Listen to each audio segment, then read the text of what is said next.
हमारी जो इस वक्त हालत है कि नफ़रतें पैदा की जा रही हैं मजहबों में, इन नफ़रतों को ख़त्म कर और फिर से हम में इत्तेहाद और इत्तेफाक रख। जितना मुझसे मांगा गया मैंने मांगा अल्लाह से कि रहम कर, इन मुश्किलों से हमें निजात दे, और जो इस पे लगे हुए हैं कि नफ़रतें बढ़ाई जाएं, अल्लाह उनके इन रास्तों को बंद कर। जो सिक्योरिटी काउंसिल के हिदायतें थीं उन पे इजराइल को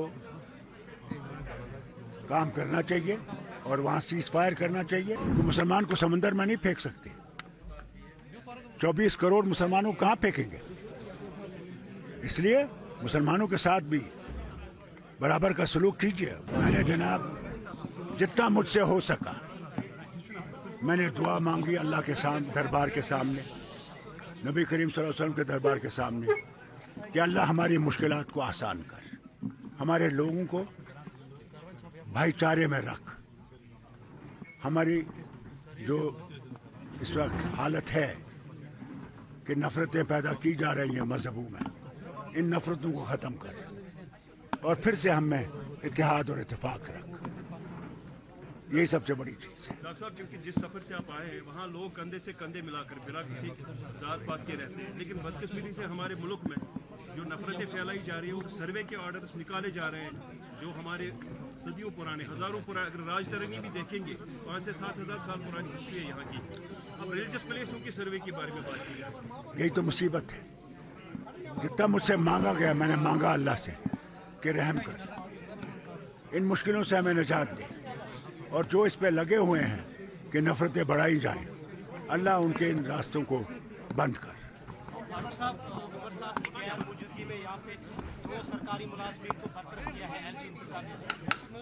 जनाब हर एक चीज़ पे हुकूमत नज़र रखेगी, देखेगी किस वजह से ये हुआ है, क्यों हुआ है, वो हुकूमत देखेगी। डॉक्टर साहब, जो सीज फायर हुआ है लेबनान और इजराइल में, इस तरह की उम्मीद रखेंगे एक इम्पैक्ट पड़ेगा? देखिए ये एक अच्छा कदम है कि इजराइल और लेबनान में सीज फायर हुआ, मगर बहुत ज़रूरत है कि जो गाज़ा में आज भी हमले हो रहे हैं जिसमें अमेरिका और इजराइल मिल के कर रहा है, शाम पे, ईरान पे, ये ख़तरनाक चीज़ है और इसके लिए भी इनको सीज फायर फ़ौरन करना चाहिए।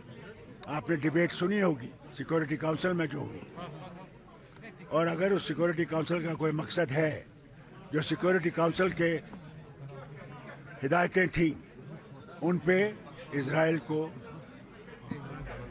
काम करना चाहिए और वहाँ सीज फायर करना चाहिए, और जो ह्यूमनिटेरियन एड है उसको आने देना चाहिए उन इलाकों में। संभल जैसा वाक़ा जब यहाँ हिंदुस्तान में होता है और साथ में एक मुक़द्दस दरगाह जो है अजमेर शरीफ, उस पर भी सवालिया निशान खड़े हो जाते हैं, तो एक मुसलमान अनसेफ फील कर रहा है इस टाइम अपने ही मुल्क में। ज़रूर, इसमें कोई दो राय नहीं है, अनसेफ कर रहा है, मगर इसको मैं हुकूमत हिंदुस्तान से कहूँगा इसको बंद करो, क्योंकि मुसलमान को समंदर में नहीं फेंक सकते। 24 करोड़ मुसलमानों को कहाँ फेंकेंगे? इसलिए मुसलमानों के साथ भी बराबर का सलूक कीजिए। वही हमारा आईन है। आईन में कोई फ़र्क नहीं है किसी मज़हब में, किसी ज़बान में, सब बराबर हैं यहाँ, और उस चीज़ को इनको याद रखना चाहिए। अगर आईन को इनने तितर बितर किया फिर कहाँ हिंदुस्तान रहेगा? रिजर्वेशन का भी हम इनसे कहेंगे, रिजर्वेशन पे इनको देखना चाहिए कि ज़रूर है जो नीचे गिरे हुए वर्ग है उनको रिजर्वेशन होनी चाहिए, इसमें कोई शक नहीं है, तभी उठेंगे। इसलिए तो रिजर्वेशन रखी गई थी, इनको बराबरी पे लाया जाए, इसको देखना चाहिए, बराबरी देखना चाहिए। सरकार को चाहिए कि वो जो एलजी एडमिनिस्ट्रेशन है उनसे एक रिपोर्ट मांगे कि कितने लोगों की एडवर्सरी रिपोर्ट्स है, किन किन को अभी नौकरी से बाहर निकालने का उनने आपका प्रयास। ये सवाल आपको हुकूमत से करना चाहिए, उमर साहब से करना चाहिए। मुलाजमों को निकाला गया है 2 जो सरकारी, यह मैंने सुना अभी, उस पर भी हुकूमत देखेगी किन वजहों से निकाला गया, क्या वजह है। ये कोई ऐसे नहीं निकाल सकते हैं, इसलिए देखा जाएगा इंशाअल्लाह। ये जो यहाँ की रीजनल पॉलिटिकल पार्टीज है वो मुसलसल नेशनल कांफ्रेंस को टारगेट बना रही है कि जब से हुकूमत बनी है इसको एलजी इंतजामिया डोमिनेट करने की कोशिश कर रही है। अल्लाह ताला करे, मैंने उनके लिए भी दुआ मांगी कि अल्लाह ताला उनको सही रास्ता दिखाए और सही रास्ते पे लाए। हम लोगों के मसले बराबर हैं, उसमें इनको भी मदद करनी चाहिए। तनकीद से कोई चीज़ फैसला नहीं होता है।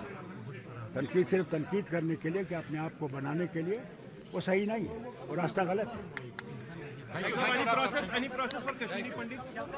कश्मीरी पंडित समाज ने एक सोसाइटी बनाई है जिसमें उन्होंने केंद्र सरकार को एक लेटर लिखी है, उसमें कहा कि हमें फ्री कंसेशन पे जमीन दिया जाए, हम वापस लौटेंगे कश्मीर। तो क्या कहेंगे? देखिए, जब मैं भी वज़ीर आला था, 370 भी था, हमने कोशिश की इनको बसाने की। उस वक्त हालात बहुत ख़राब थे। कौन रोकता है कश्मीरी पंडित को यहाँ आने से?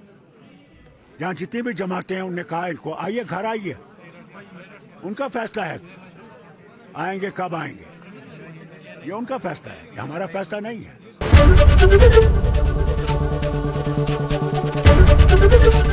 एबीपी गंगा, खबर आपकी, जुबान आपकी।